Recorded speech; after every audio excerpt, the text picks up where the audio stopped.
Good morning, good afternoon, good evening. Welcome, welcome. As I sit here freezing, Canada is cold, especially after being in Aruba less than a week ago. We talked about the temperature difference and how it was like 34 degrees Celsius every day, real feel 54. It pretty much was. I mean, fortunately, in Aruba, if you've been, there's always a breeze. So that was the only thing pretty much that made it tolerable. But yeah, it's interesting. So we're going to talk about the trip today. We're going to talk a little bit about it. I am still working on getting my videos out. There's a bunch of changes going on with the 𝖣𝖨𝖲𝖤 in Aruba, in as much as the 𝖣𝖨 Palace Antilles, that's the one that I was staying at. That one is converting to an elite club resort as of later this month, in a couple of weeks' time. 2 weeks to be exact. And so the neighboring 𝖣𝖨 Palace Aruba, that will just be a regular resort. So the exchange privileges are going to change. So as I said, I've done a video about that. So do check that out if you're interested. It's interesting though to see what's going to happen. My prediction, I guess I should have put this down. My prediction is that, every resort out there is looking for ways to increase revenues. So case in point, all these resorts that have added these cabanas, the Sandos resorts are great because for the most part, the cabanas are free to use for everybody. They do, at some of the resorts, they have a section which will be their timeshare people, the Royal Elite Club. And if those beds, I believe the way they do it is if those beds are unoccupied by noon, then you're allowed to then use them for the rest of the day for free, which is very civilized in my opinion. But with a lot of resorts, they've seen this as an opportunity for them to make money. So they've built all of these cabanas and, for example, Hyatt Ziva Cancun, they've even got a double-decker one, which is, it's great. You've got beautiful views. You've got absolutely no shade. But, I mean, the views are the whole reason to go to Cancun. And they charge extra for that. So similarly, I would say that we can expect the 𝖣𝖨𝖲s to actually add elite club categories to most of their properties. Right now, so originally with the 𝖣𝖨𝖲s, you had the ability to have exchange privileges. So you could go to, if you were in a 𝖣𝖨 Classic, a 𝖣𝖨 non-palace property, you could go to any other non-palace property. If you were in a palace, that gave you the ability to go to any of them. And this was for using the pool, using their loungers, going to the coffee shop, going to the buffet for lunch only originally, going to the bars. That was all included, full exchange privileges. Then about a year and a half ago, they changed it so that the exchange privileges included a buffet for breakfast, lunch, and dinner. And but still not the a la cartes. Okay, that remained, you could only go to the a la cartes for the resort that you were staying at. And then now that they've added Elite Club, it's like if you're staying at Elite Club Resort, doesn't have to be Elite Club room, but if you're staying at Elite Club Resort, then you can go to any of the others, again, with those full exchange privileges, again, just for the buffet, but all the other things as well, the pool loungers, the bar, all that kind of stuff. So I suspect that we will see with any of the resorts that are doing renovations, like the 𝖣𝖨 Palace Aruba, they're going to be doing sectional refurbishments, renovations next year. And by sectional, I mean there's 3 main buildings. So my understanding is that they're planning on doing them in bits, so that there's really not much disturbance to the guests. Because if one building's being shut down so that they can fix it up and stuff, that if you're staying in one of the other buildings, you're not going to hear it. So it's a pretty smart move, actually. My guess, my prediction is that they will upgrade some section of rooms and those will become elite club. Because why not? If you're charging $600 a day for the room as is, and then you change the privilege level, like you have access to the elite club lounge, the elite club restaurant, higher level alcohol, as well as some other perks in the room, that kind of thing. Plus their own section by the pool, plus their own cabanas, that kind of thing, and all included. But instead of charging $600 for the room, if you can charge $800 or $900 for the room, that's $300 per room night of additional revenue that hotel has just created. So from a business perspective, from an ROI, a return on investment perspective, it's kind of a no-brainer. And if you think about that through that logic, then it makes sense that the 3 properties in Puerto Vallarta would do the same thing. It makes sense that, and maybe they'll change it so that it's not necessarily all of the properties that are doing the having a elite club, because if that's where you're getting the full exchange privileges, I don't know. I'm not sure how all that will work out. But it just makes sense to me that, it's the same as if they can all of a sudden turn a partial ocean view room into an ocean front room, which obviously they can't geographically do, but it's just another way to up the prices, right? So I don't know. We'll see what happens with that one, but time will tell. So, anyways, Aruba was great. Some of the videos I've got coming up, I'm going to tell you about some of the different foods in Aruba, some of the really amazing foods that we had, and pretty reasonably priced as well. I think there's always food restaurants. There's a Ruth's Chris Steakhouse there. I think there was a PF Chang's. There was somebody, I don't know if it was Bobby Flay or somebody's got a restaurant down there as well. So, there's expensive restaurants that you can go to, but there's also a lot that are less expensive. And a lot of the sort of local food that we were able to get was, it's just amazing. I'll tell you what, if I could get my hands on some bitterballen right now, I would be munching that down. More on that. Watch for the video. I'm also going to talk about some of the different foods and what the food was like at the Riu. I've stayed at or been to 2, 3, 4, 5, 6 Rius in the last year, and I have to say, hands down, the Riu Palace Antilles had the best food I've had in a long time. I would put the food there on par with the food at the Hyatt Vivid, or any of the other great resorts that I've stayed at in the last however many years. It was tasty.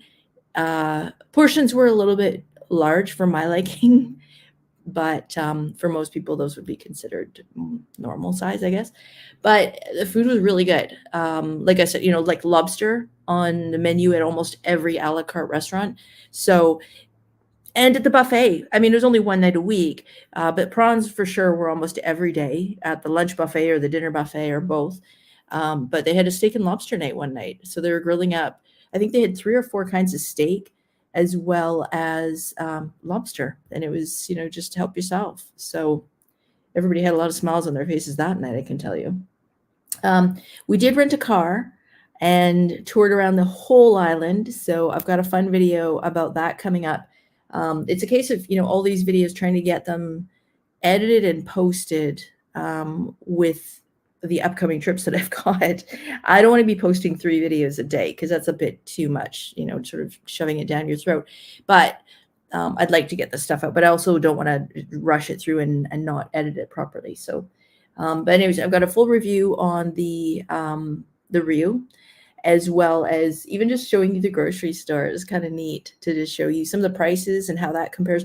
Aruba is right above Venezuela, and it's an island, a very small island. It's like 10 kilometers wide by 30 kilometers long. Convert that 6 miles long, 6 miles wide, and probably 20 something long. So it's not huge. Yeah, we did a catamaran tour, so I've got some fun clips of that. I didn't do the snorkeling. Wasn't that interested. I did get a lot of great footage with my Insta360. Also learned that when you have lens covers on the camera, not supposed to take it in the water. So unfortunately, that kind of rendered the Insta360 pretty much useless for the rest of the trip, but it doesn't matter because I filmed with my phone in 4K, so you're going to see hopefully some fun videos on that. And then what else have I got? Yeah, that's pretty much the main thing. Oh, also got an update for you on the Iberostar that they're building, which may or may not be all-inclusive, might be a combo, don't really know. Sneak preview. It was like when I think I talked about that 6 months ago and did a video on it, and they were initially hoping to be open by summer of 2024, this year. Yeah, nowhere near. They've got a ton of employees on site, so they are working hard at it. But personally, I'd say another 6 months. Even in Mexico, where they work so fast, I'd be hard pressed to say anything before March of next year, but we'll see. And then I also saw the Secrets Baby Beach, and didn't get too close to it. It's a pretty big construction site, but I got some videos to show you where it's located, how close it is to the beach, and sort of what that's going to look like. But that one's a lot closer to completion. I would say maybe by Christmas, which is smart because then they'll be open for peak season, so they can, start to get the revenues coming in. So we'll see. But yeah, more of those to come. Overall, I gotta say, Aruba it's a very friendly island. Their nickname or their slogan is One Happy Island. You get the sense that the economy seems to be doing very well there. They've had an oil refinery that was working. Now it's not. They've got windmills, to create energy. They had, there's something else? Oh, the diamond mining. That was huge. That's all shut down now. So really, they say the majority of their revenue is from tourism, and as such, they're very protective of it. The island has a huge desalination plant, so where they take the ocean water in and they desalinate it, get rid of the salt, in order to make it into drinking water. And apparently that produces enough energy to power the entire island. So I thought that was pretty cool. It was really interesting chatting with the bartenders and just the locals, and finding out more about what the island was like. But like I said, very, very friendly. Rented a car. Pro tip, rent it before you go. We rented it. It was 55 Canadian per day. And when I got to the hotel, there was a thrifty car rental desk in the lower lobby. And I just popped by and I said, we'd rented an SUV. And I said, well, how much is it? Not for a compact, but for an SUV. So something sort of in the middle, not, luxury, but in the middle. And they said it was US $170 per day. So that was a good savings. Yeah. But yeah, it was just really nice. It was just way too hot. We've been there before 2 or 3 times, and I think when we've gone, it's always been later in the fall, and so consequently, it's a little bit cooler. But September, it's just, it's technically outside of the hurricane belt, although they have had some storms come close, and they've had some storms hit.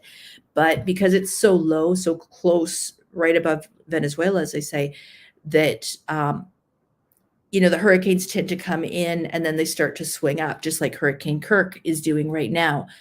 So somebody asked me, am I concerned about my upcoming trip to Cancun? And I'm not. I mean, the 2 storms, Hurricane Kirk and what's the other one? Genie or something is right behind that one. And or no, it goes alphabetically, so it would be Lola or something like that.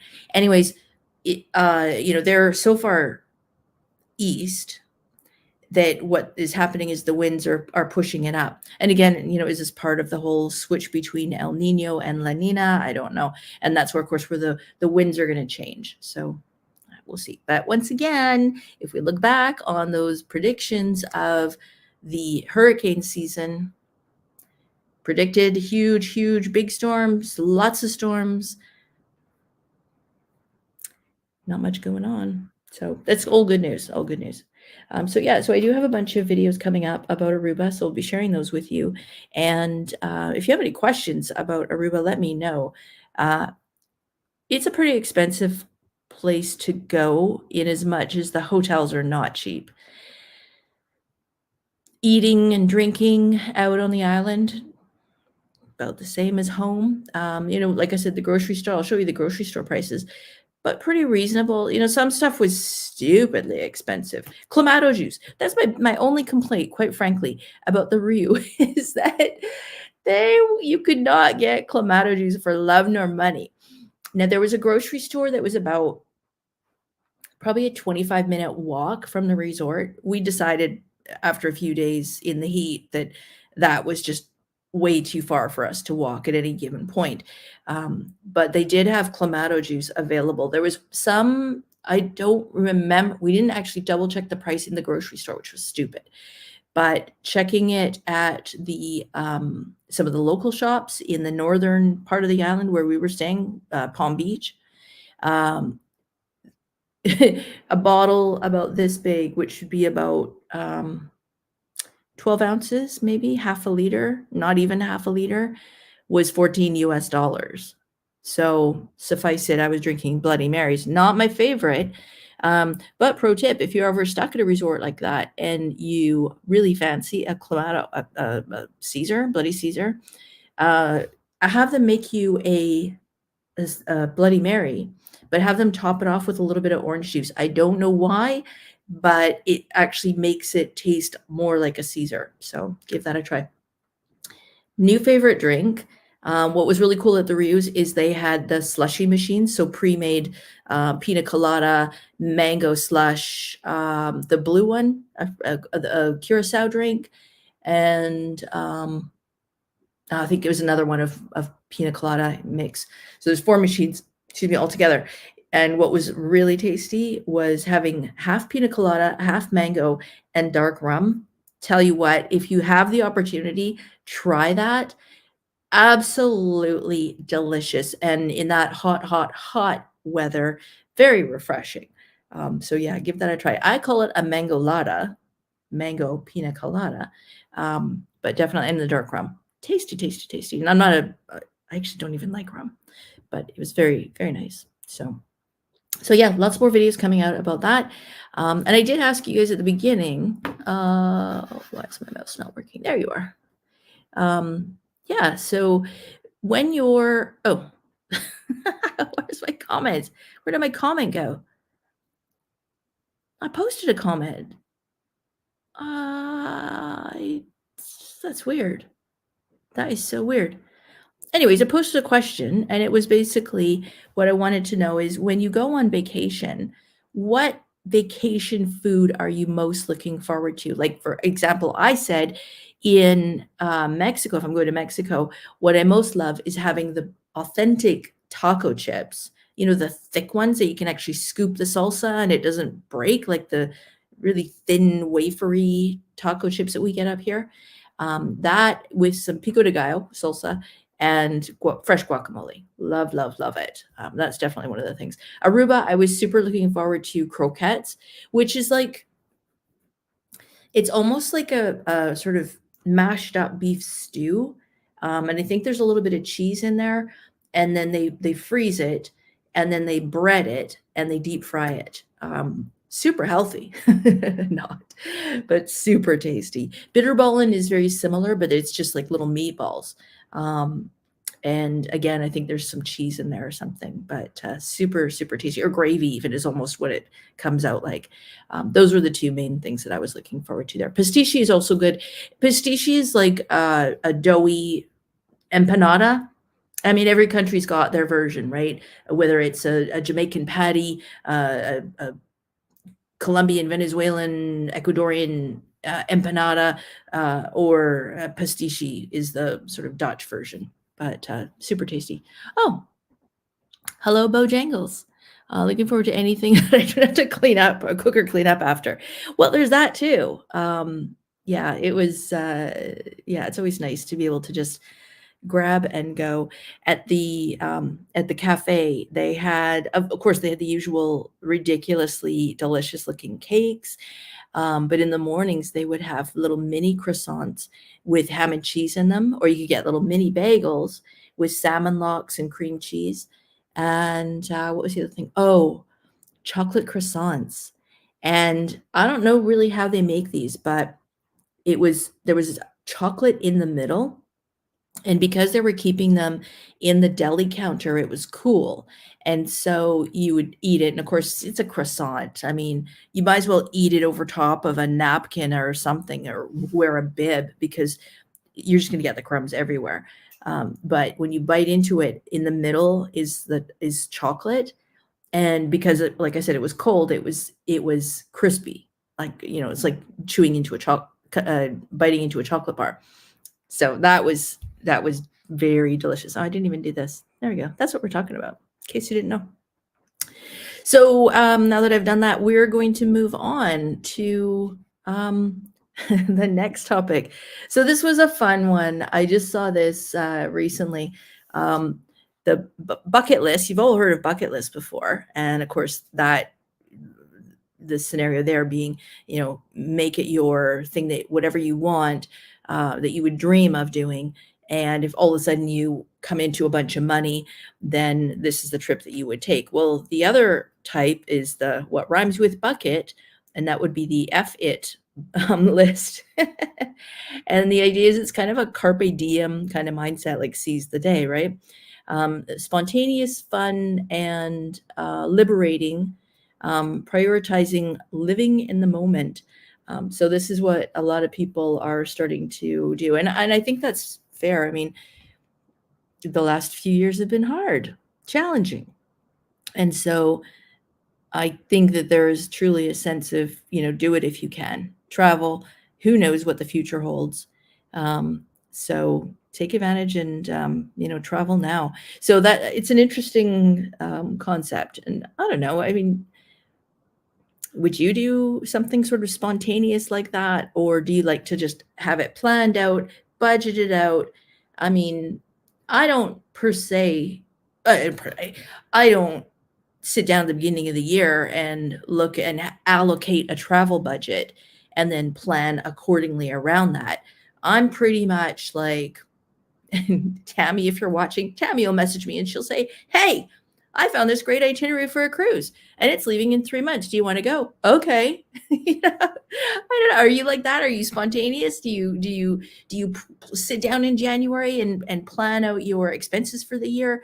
Or do you just, if you see a deal, jump on it? If you see an opportunity, you didn't get direct nonstop flights to wherever before and now they have them, go for it. You watch a show and you see somebody advertising some beautiful resort, probably Bachelor in Paradise.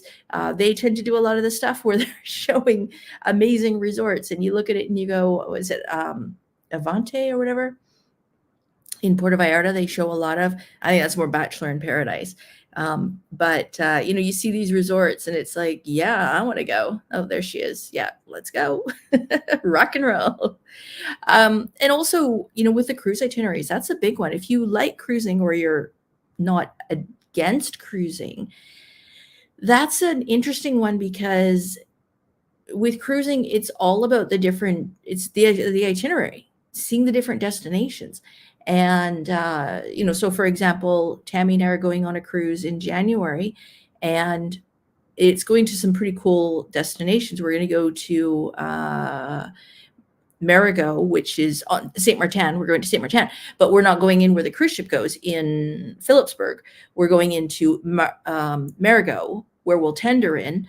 And that's about 15 minutes away from Maho Beach, which is where you see those crazy planes land, right over the fence, right over the beach.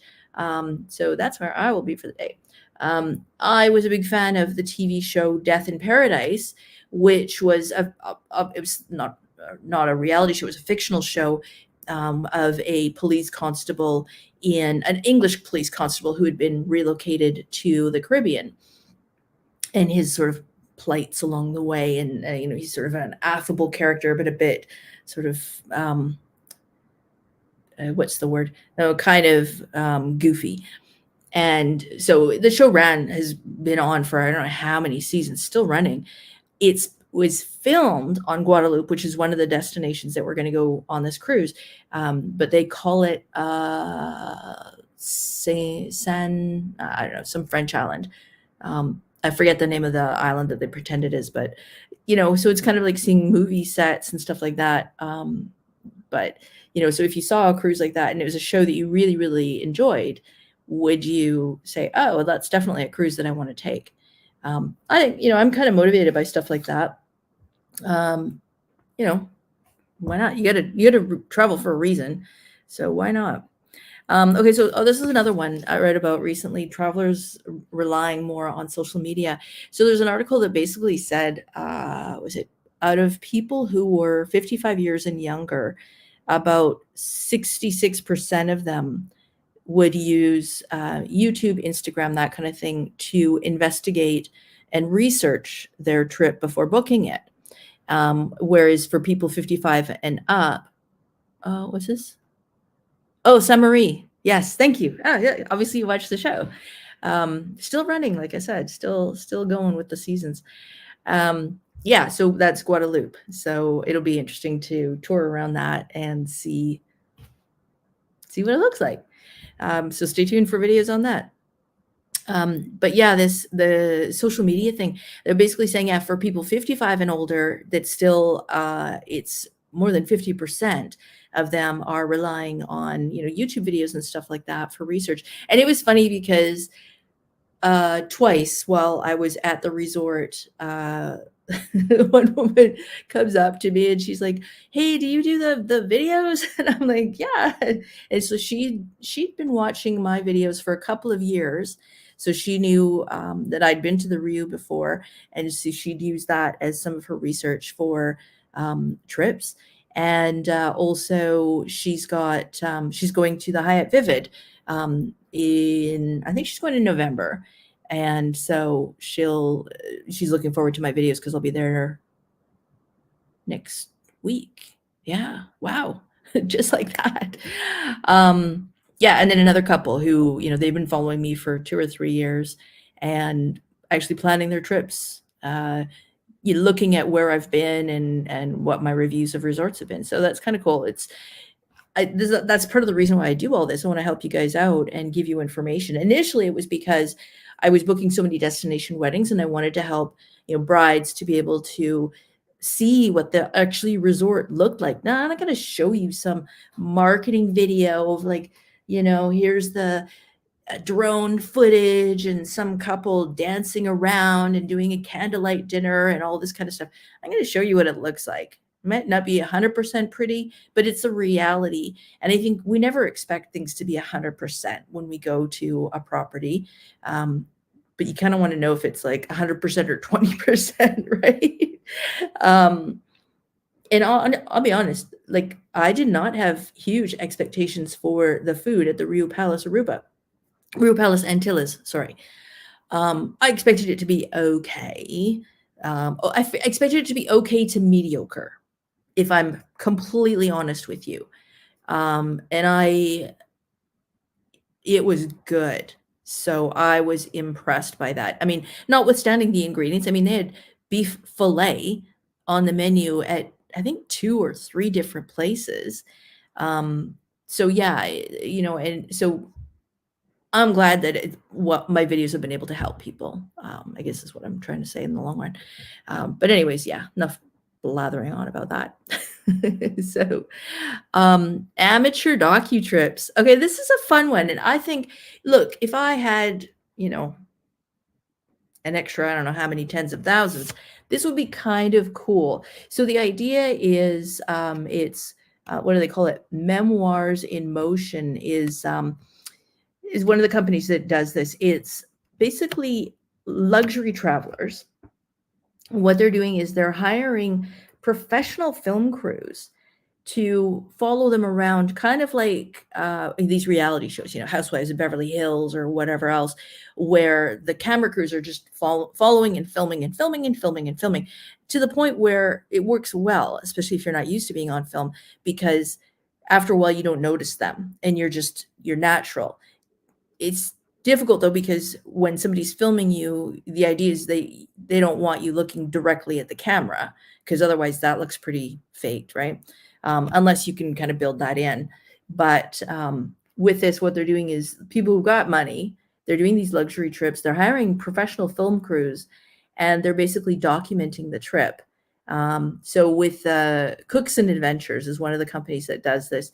They start at $17,000 for a trip like this, and they will in some cases they'll edit on the fly, in some cases they'll edit it afterwards, but then you've got this perfectly documented trip. So imagine doing that for a destination wedding. That would be pretty cool. So imagine you've got your core group of guests that you want to attend your wedding, and there may be people who are scattered around the world, so you don't see them that often. How cool would it be to have this film crew following you around, filming your interactions with them, especially if it's younger kids that are involved, because they're not necessarily going to remember this later on, and to be able to film them and put this all together in this neat little story and to share that with everybody. So it's kind of like the behind the scenes, really, and tell the story of this whole situation. I think that would be pretty cool, especially, like I said, for a destination wedding. I think that's amazing. But even if it's just a luxury trip, heck, even if it's like when we went to Rarotonga last year, we rented a house. It was 4 couples total. But just if you'd had somebody who could have documented the whole thing and shared in our experiences and the kind of the wow moments, right? Because that's the kind of stuff that makes for really interesting vacation, right? Those experiences. So yeah, kind of an interesting idea. Other travel news, there's not a whole lot going on. Like I said, there's the 2 hurricanes that are heading towards the Caribbean, but are most likely to divert. And it's going to divert such that it's actually heading more up towards Europe than even northern US or Canada. So, I mean, it's good for the coast, but not so good for Europe, depending on how strong it is, because while it's over water, it's just going to continue to build. It needs to go over land for the temperature to change, for the temperature to draw the strength out of it. So, this is one, if you're heading to Europe, if you live in Europe, if you're watching from Europe, thank you. But you want to keep an eye on those ones, especially if you live either, in Ireland or on the southern or western coast of England.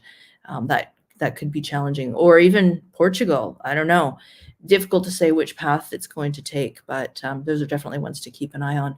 Other than that, there's flooding and stuff like that all over. Oaxaca is getting a bunch of flooding rain, but I mean, that's way down south. Also where the earthquakes pretty much always happen.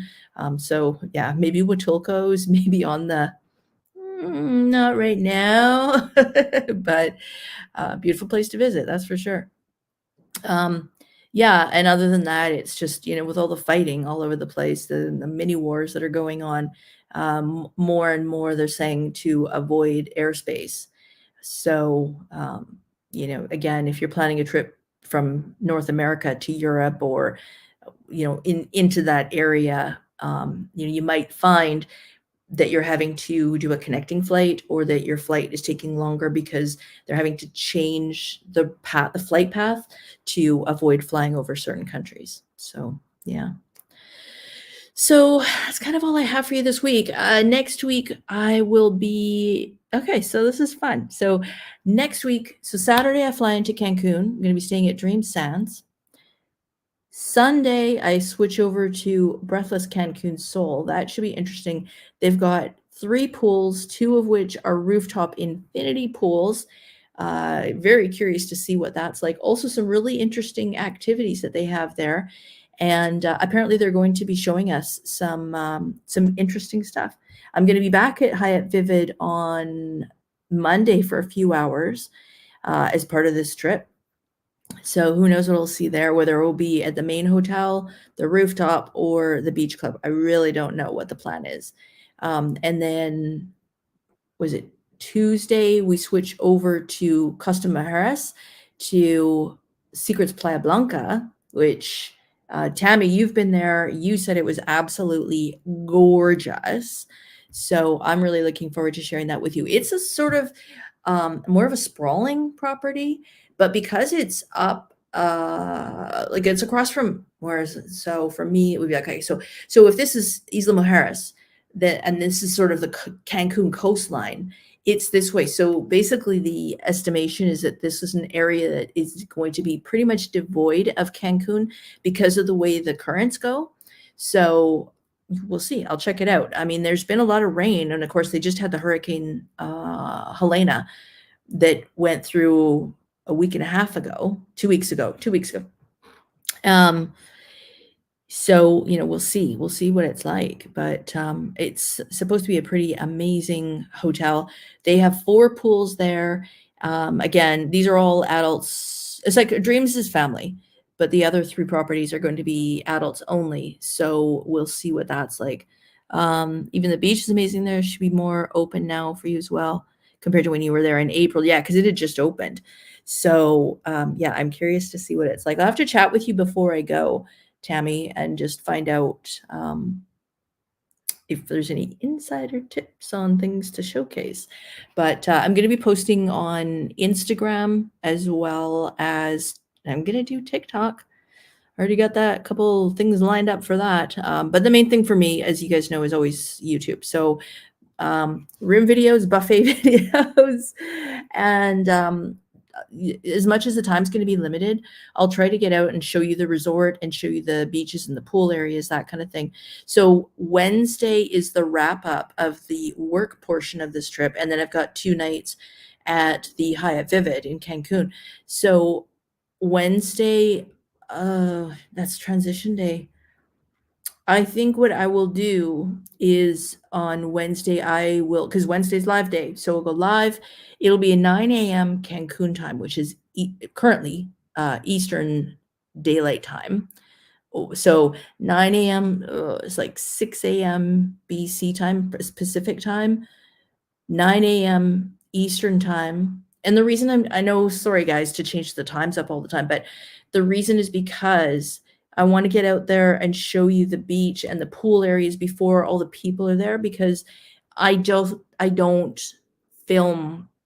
I want to be able to show it to you properly instead of having to be, 200 yards back so that I'm not filming anybody inappropriately. I don't know if they're there with their spouse or their person that they're supposed to be with. So I don't need to be the one to expose that. And also some people just don't want to be on film, or maybe they called it in sick for the week and now they're on a YouTube video in Mexico. Could be career changing trip for them. So for whatever reasons that they might not want to be filmed, I do not film people. So hence 9 a.m. So we'll do that as a start, and I'll walk around the resort, and then I am going to go live from Hyatt, but I'll be switching over that afternoon. So I don't know. I could do it the same day, I guess. I don't know. Let me know in the comments. Do you want me to go live from Secrets Playa Blanca in the morning and then do an afternoon at the Hyatt, or should I do it on Thursday morning and do a random extra live and walk around the property and show you? I don't know. Let me know in the comments what you think, what you vote for. Because it's no problem. I want to share it with you. I want to show it to you. Yeah, it's going to be a busy week, but it'll be fun. So yeah, I just want to give you the heads up. Next week, 9 a.m. Pacific, 9 a.m. Eastern. So quite a quite a dramatic change. And for some of you, you may not see the video until afterwards, but hopefully it'll go a bit better. Bojangles, I know you saw, and Tammy, you struggled with me last week. Holy Dinah, trying to go live from the Rio Palace Aruba, like it dropped every 10 seconds. It was so annoying. Yeah, so I was on data in Aruba. Where I was at, the best signal I could get was 3G. So not great. I mean, the upload speeds on the Wi-Fi were good, but because I wanted to walk out to the beach and stuff, no joy. So hopefully it works a bit better. But I mean, I've gone, the last time I did the live at the Hyatt Vivid, I was on data. So I don't anticipate having any issues. So fingers crossed on that one. Yeah, it was like, I felt bad for you guys watching, because not only was it horrifically windy, it almost blew me into the pool. I didn't tell you guys this. At the Rio, it's kind of a weird setup. They have at the Rio Palace Aruba, the Rio Palace Antilles has a big sprawling pool, which is actually really pretty. I like it. And there's a couple spots where you can snag some shade. So it's like big thumbs up on that one. At the Rio Palace Aruba, it's more your classic Rio style with the spires on the buildings and then the classic sort of squared off pool area. They've got the swim up pool at the front, which is of course adult only. Then they got the main pool area, and then they've actually got an elevated separated pool, which you would have to climb down the stairs and walk to get into the other pool. But where the upper one is, it's raised up, so it's an infinity pool overlooking the other pool. It's quite nice. So I was standing up there trying to take photos and videos, and this huge gust of wind, and there was a couple in the pool, and they're looking at me like, oh, she's taking pictures or whatever. And then this gust of wind came and it launched me forward. I literally almost bit it into the pool. It was, they laughed their faces off. So, you know, I'm glad I was giving them some entertainment for the day, but holy man, crazy. So anyways, as usual, I digress. So thanks for tuning in this week. Like I said, we'll be going live from Secrets Playa Blanca and hopefully, well, not hopefully, but at some point, Hyatt Vivid next week. So tune in for those. And thanks for taking the time to join me today. I know it was sort of a short and quiet day for updates and news and stuff like that. And you know, Aruba is not a place for that tons of people are going to be going to, as opposed to Mexico, where it's significantly cheaper and more affordable. But I wanted to share it with you. But do stay tuned for the video. Thank you. Yeah, looking forward to it. Be nice to get away from all the stresses of home. If you know, you know. So thanks for tuning in. I hope you guys have a great week and a great weekend. And we will see you next week from Mexico. So thanks again for tuning in. Oh, hey, before you go, be sure to hit that like button, hit the thumbs up, and don't forget to subscribe if you haven't already done so. And we will see you on the next one. Bye for now.